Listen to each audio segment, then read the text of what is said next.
Any ने धीरे धीरे बाथरूम का आखिरी दरवाजा खोला। सामने का दृश्य देखकर वह इतना डर गई कि उसकी सांसें थम सी गईं।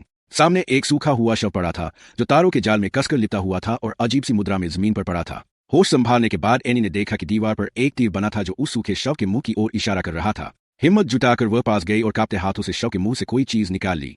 जैसे ही वह बाथरूम से बाहर भागने वाली थी, अचानक अजीब सी अलार्म की आवाज गूंज उठी। अंधेरा छा गया और बाथरूम का वातावरण बदलने लगा। फिर एनी ने टिक टिक जैसी आवाज सुनी। उसने टॉर्च जलाकर इधर उधर देखा तो पाया कि वही डरावना सूखा शव दरवाजे से बाहर निकलकर उसकी ओर रेंग रहा है। डर के मारे एनी भाग खड़ी हुई और एक पुराने चेंजिंग रूम में घुस गई। जब वह पूरी तरह निराश होने वाली थी, तभी अचानक एक लड़की प्रकट हुई।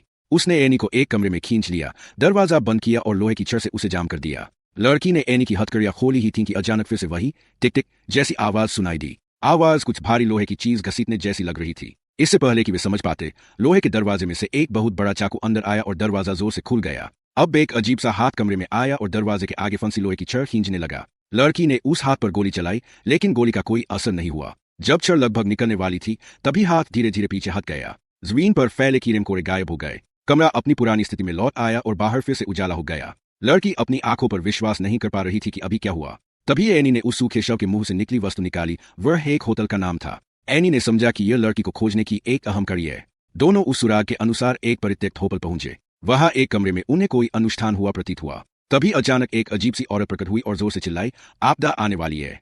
दोनों उसके पीछे पीछे एक चर्च के दरवाजे तक पहुंचे। वही अजीब अलार्म फिर बजने लगा। पता चला कि अलार्म चर्च से ही आ रहा था। एनी ने चर्च की ओर देखा और अचानक उसे याद आया कि यही चर्च लड़की की बनाई हुई पेंटिंग में था। तभी अचानक असंख्य लोग चर्च की ओर दौड़े और अलार्म बंद हो गया। अंधेरा छा गया।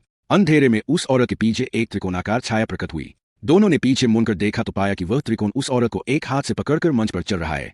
दोनों भागकर चर्च के भीतर घुस गए। वीर में उन्हें नीले कपड़ों में एक औरत दिखाई दी, जिसके बाल बिखरे हुए थे मुर्गी के घोंसले जैसे। वही यहाँ की नेता थी। उसने एनी से कहा कि उसे शैतान के केंद्र में प्रवेश करना होगा और शैतान का सामना करके अपनी बेटी को बचाना होगा। यह साफ था कि वह जानबूझकर एनी को मरने भेजना चाहती थी, लेकिन अपनी बेटी को खोजने के लिए एनी ने फिर भी जोखिम उठाने का निश्चय किया। वह बिखरे बालों वाली औरत एनी को अस्पताल की लिफ्ट के दरवाजे तक ले गई।